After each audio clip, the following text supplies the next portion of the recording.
Olá, meus amigos e minhas amigas, sejam bem-vindos ao canal História e Arqueologia Bíblica. Eu sou o Thiago Santana e gostaria de ser o seu guia pelo maravilhoso universo da Bíblia Sagrada. Hoje nós vamos falar sobre a sinagoga em que Jesus frequentava em Cafarnaum.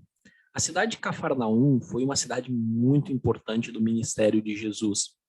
Na verdade, se nós formos analisar, Cafarnaum é uma das cidades em que Jesus passou mais tempo, né?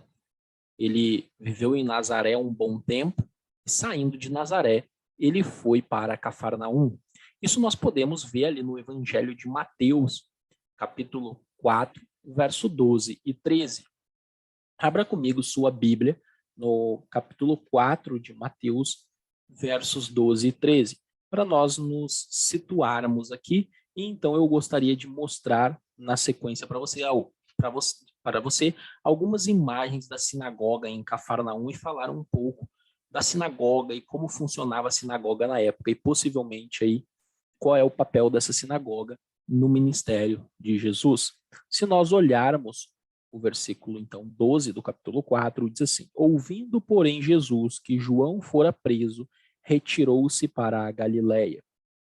E deixando Nazaré, foi morar em Cafarnaum, situada à beira-mar, nos confins de Zebulun e Naftali.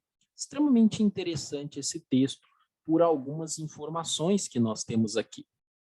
Primeiramente, nós temos aqui a noção do Mar da Galileia. Já eu vou mostrar para vocês um mapa aqui. Vocês vão ver ali o que é chamado de Mar da Galileia. Na verdade, é um lago ali da época, né? Que nós podemos falar dele em um outro momento. E também a menção a Zebulun e Naftali, porque se você for lá o livro do profeta Isaías, no capítulo 9, né, fala assim: o povo que andava em trevas viu grande luz, né? E aqueles que habitavam na sombra da morte, resplandeceu-lhes a luz. E ele fala da terra de Zebulun, da terra de Naftali.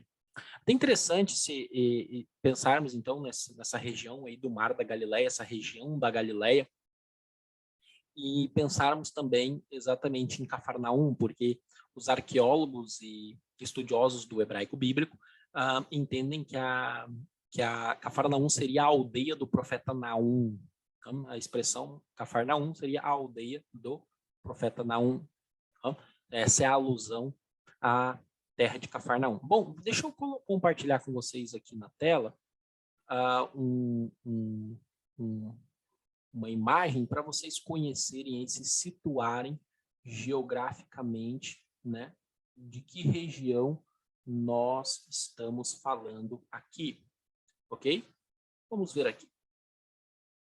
Pois bem, eu vou usar aqui um laser vermelho para ficar mais claro. Se você pensar aqui, nós temos a região da Galileia, tá? Essa região aqui da Galileia.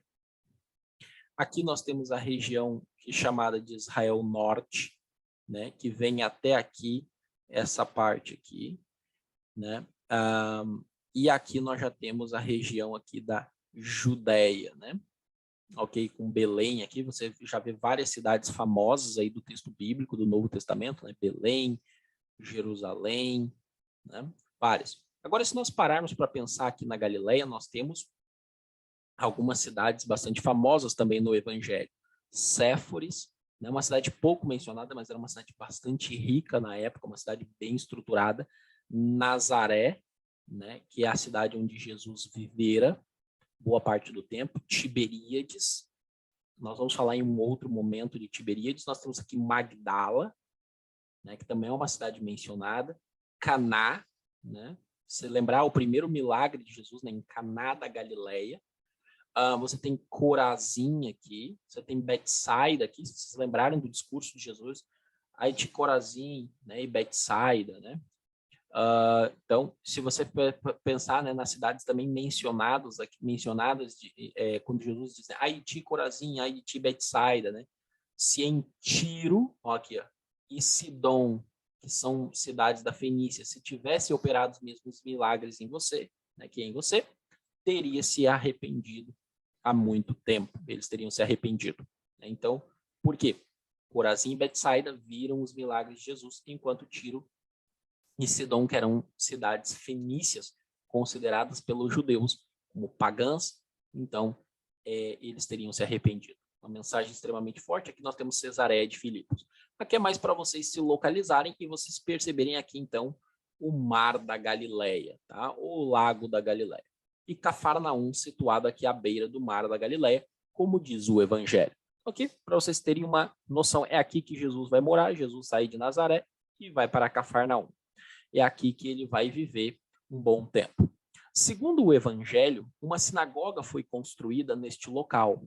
Aonde isso está no Evangelho? Ali no texto de Lucas, capítulo 7. Se você ir comigo ao Evangelho de Lucas, capítulo 7, certo? Evangelho de Lucas, capítulo 7, deixa eu abrir aqui. Fala de um importante cidadão romano que tinha simpatia com os judeus da região e construiu uma sinagoga ali. Se nós olharmos o verso 7, diz assim: tendo Jesus concluído todas as suas palavras dirigidas ao povo, entrou em Cafarnaum. E o servo de um centurião, a quem este muito estimava, estava doente, quase à morte. Tendo ouvido falar a respeito de Jesus, enviou-lhe alguns anciãos dos judeus, pedindo-lhe que viesse curar seu servo. Estes, chegando-se a Jesus com instância, lhe suplicaram, dizendo: ele é digno de que lhe faças isto, porque é amigo do nosso povo e ele mesmo nos edificou a sinagoga. É interessante porque havia um centurião. Eu vou fazer um vídeo aqui mais para frente explicando o que era um centurião romano, até porque essa figura é mencionada algumas vezes no Novo Testamento, né? Um centurião, por exemplo, você tem o centurião Cornélio, mencionado em Atos 10, famoso Cornélio. Pois bem, aqui é dito que esse centurião havia edificado, construído a sinagoga da cidade. Olha que interessante, então havia uma sinagoga. Uma sinagoga, queridos, era uma das instituições mais importantes do judaísmo da época. Uma das instituições mais importantes. A vida social do judaísmo da época gravitava em torno da sinagoga. Era na sinagoga que o judeu adorava, era na escola que as crianças eram alfabetizadas, era na escola que havia a educação avançada para aqueles que queriam crescer no conhecimento das letras hebraicas, né, da Torá, da lei judaica. A sinagoga funcionava como um centro de influência, como um centro comunitário. Na sinagoga também havia tribunais e etc. Então, a sinagoga ela era muito importante para uma comunidade judaica. Uma sinagoga poderia se formar onde houvessem 10 famílias judias, 10 homens livres, onde você tinha poderia se formar uma sinagoga ali. Em outro momento eu posso até falar um pouco sobre a liturgia da sinagoga, como que funcionava o culto na sinagoga, ou pelo menos os elementos básicos da sinagoga.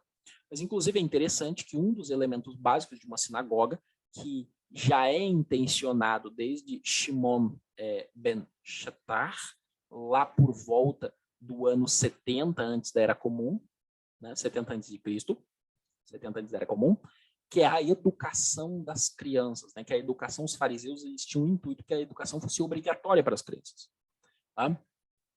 E já por volta do ano 74, o Ben Gala, que era um sacerdote do templo, no ano 64, ele vai dizer que deveria, em todo lugar, ter um professor de criança, inclusive dar aula no pátio. Então, as crianças elas eram educadas na sinagoga, que as crianças escutavam a Torá.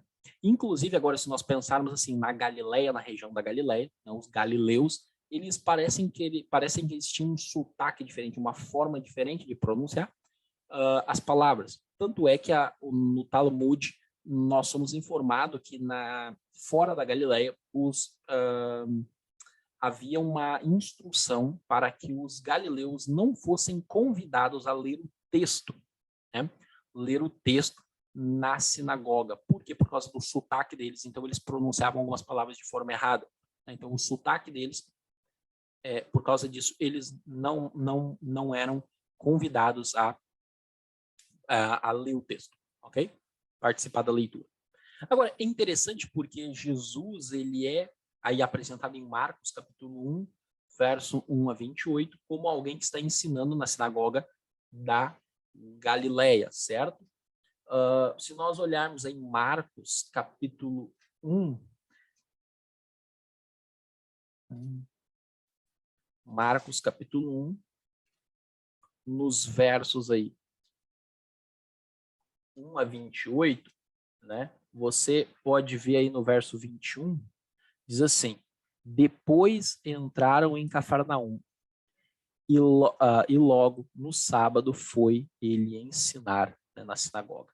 E aí você tem aqui, né, o Jesus ensinando na sinagoga de Cafarnaum, né, ensinando Torá, ensinando para o povo na sinagoga de Cafarnaum. Isso é bastante interessante porque você tem dois milagres bastante importantes vinculados aqui à sinagoga, que é quando eles saem da sinagoga e vão para a casa de Pedro. A casa de Pedro ficava bem próximo da sinagoga, os arqueólogos encontraram. O próximo vídeo que eu vou fazer vai ser sobre a casa de Pedro e também sobre as casas da região. Vou falar um pouco mais sobre Cafarnaum, sobre questões sociais em Cafarnaum, como que era a vida em Cafarnaum, e como eram as casas em Cafarnaum e sobre a casa de Pedro. Aí eu vou falar um pouco mais sobre isso, sobre Cafarnaum, no próximo vídeo. Hoje eu vou me ater mais a essa sinagoga. Então, essa sinagoga, Jesus ensinava nela. Por isso que foi tão importante o achado dessa sinagoga. Eu vou compartilhar com vocês agora na tela aqui algumas imagens da sinagoga. Essa sinagoga aqui que vocês estão vendo é a sinagoga de Cafarnaum. Obviamente, essa sinagoga não é a sinagoga da época de Jesus. Essa sinagoga foi construída sobre a sinagoga da época de Jesus. Essa daqui é uma sinagoga do período bizantino, 4º e 5º século da Era Comum, tá? Vejam que é uma sinagoga muito bonita, muito bem estruturada. Olhem o tamanho dessas pedras, tá? Agora, aqui você tem uma outra imagem dessa sinagoga, tá? Agora, aqui nós temos a base, essa base de calcário preto aqui, era a base de uma sinagoga do 1º século, né, que os arqueólogos encontraram. Essa era a sinagoga de Jesus. Então, essa pedra aqui de basalto branco, ela foi construída sobre essa pedra aqui, tá? Sobre essa sinagoga aqui. Então, os arqueólogos encontraram aquela que seria a sinagoga de Jesus. Olha que interessante.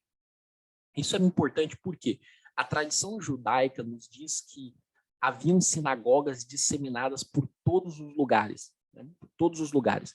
Estima-se, né, no Talmud que haviam, por exemplo, só em Jerusalém, cerca de 380 sinagogas. Alguns discutem, esse número parece ser um pouco inflado, mas de fato haviam sinagogas em todo o canto. Nós temos evidências arqueológicas de sinagoga no Egito, né, e aí na região da Galileia também. Então, é extremamente interessante nós prestarmos atenção nisso aí. Tá? Encontrou-se a sinagoga onde Jesus ensinava. Olha só, que interessante, né? Então, Jesus viveu boa parte de sua vida em Cafarnaum, boa parte do ministério de Jesus foi desenvolvido em Cafarnaum, e aí em Cafarnaum já se encontra a sinagoga de Jesus. Então, eu espero que você tenha gostado desse vídeo. No próximo vídeo eu vou estar falando um pouco mais sobre a casa de Pedro, as casas da época, e um pouco mais sobre a vida judaica em Cafarnaum, os judeus que viviam em Cafarnaum. Que o Eterno abençoe você. Letra outra. Até a próxima.